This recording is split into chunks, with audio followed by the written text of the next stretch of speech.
Dennis O'Rourke. Mr Chairman, just in case anyone had any possible doubt about this, New Zealand First says this whole referendum process from beginning to end is a very bad idea and we should never have embarked upon it in the first place. And Mr Chairman, the nation is effectively being forced into it by John Key's own orders. And that's the feeling I get in the community. The community doesn't really want to go there, but is being forced to do so by a government that wants to distract it from other more important issues. And not only that, Mr Chairman, but national MPs, several of them, a number of them, don't agree with their own party and are in fact being whipped into shape by party discipline, making them vote for this bill and indeed the original legislation. And that shows just how political this is and how lacking of genuine public support any part of this process actually is.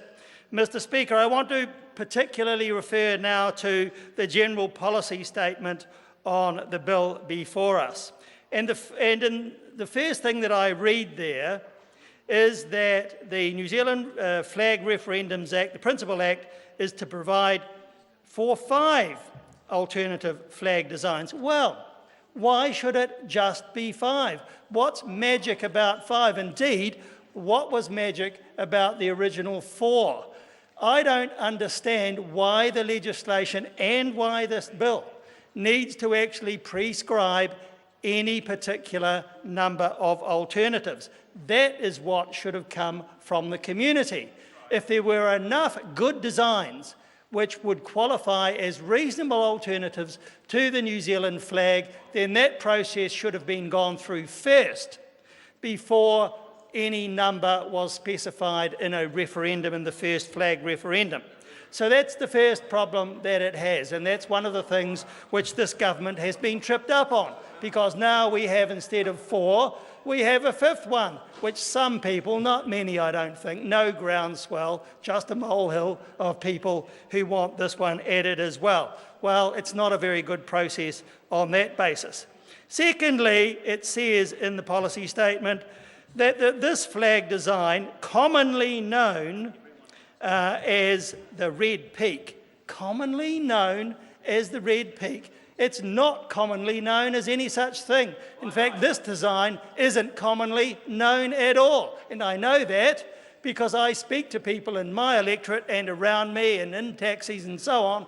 And actually, the fact is that very few people really know what this particular flag is or what it's about. And that's the truth.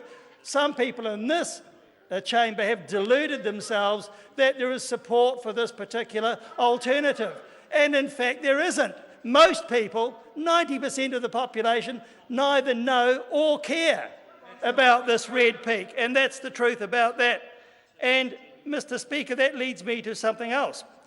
Further down in the policy statement, we have references to other alternatives, and in fact, there are no such other alternatives. So this one has just been one out of many other possible alternatives, which for some inexplicable reason, based on some tiny little number of people in a poll, many of whom have voted several times, and that's the basis. That is the basis upon this particular design is being included, and that's a very, very poor basis for doing that. It's a very, very poor process.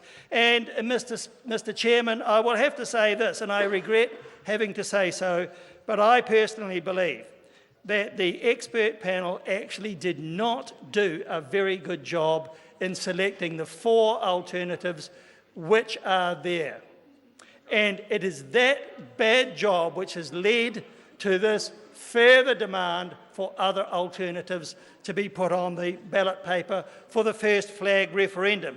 And what is wrong with what the expert panel did is they included a number of designs which are almost identical to each other. And that is not very sensible. People needed completely different alternatives if there was to be a genuine choice. And that is not what we got with the first 4, and that is why we are now faced with this silly process of having to add yet another one. Mr Chairman, Add another one. And it should, Mr. Chairman, and it shouldn't. Thank you, Mr. Chairman. Thank you, Mr. Chairman. Very good choice. And Mr. Chairman, that other one should not have been added. And if there was going to be a process for a wider choice, it would have needed to have been a much better process than this. It would needed to have been a process which provided genuine alternatives which were not very much like each other. And it would need to have provided a process to develop a much larger number of alternatives for people to express an opinion on than merely 4. And Mr. Speaker, I want to say something about Gareth Hughes' comments, because Gareth Hughes is clearly afraid of the truth when he protested that New Zealand First pointed out the similarity in symbolism between the red peak design and the use of a very, very similar design and symbolism by Nazi Germany in the Second World War. And the simple truth is that in actual fact, as I demonstrated in an earlier speech, there is a very, very close similarity indeed between the actual use of that design on Nazi sentry boxes and the red peak. And it wasn't turned upside down as one person over here says. He's simply not looking at the truth, just in the same way as Gareth Hughes is not prepared to observe the truth, and that is the truth.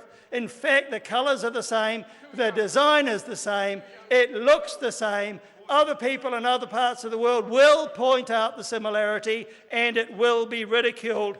And those people who say it's the same should look at those designs to see the truth in that. And that is why New Zealand First pointed it out, because it's a fact. It's not our opinion, it is just a fact. Now, Mr. Speaker, I want to go on and say this also, if I get enough time, and it is this. This process, if we were going to change our flag, and New Zealand First opposes that altogether, but if we were going to do so, there would need to have been a much better process than this government has foisted upon us. And this is how I think it should have gone. First of all, there should have been no legislation at all to begin with. The government has the ability, without passing legislation, to simply set up focus groups throughout the country to say to those focus groups, should New Zealand consider a new flag, and if so, what do you think that flag should be? And it should take time over doing that, many months, if not years, to do that, because it does take time for that sort of grassroots consultation to take place. And as a result of that, you would get a set of criteria which would show you the kinds of things that the general population would like to see in a flag. And that would be the first step. The second step, Mr. Chairman, would be to use that criteria and to have multiple design generators to use that criteria to start designing a flag. And the multiple design generators would be, for example, schools, it would be the use of competitions, it would be some paid designers and many, many other ways of encouraging people to generate ideas about designs. That also would not require legislation at that stage.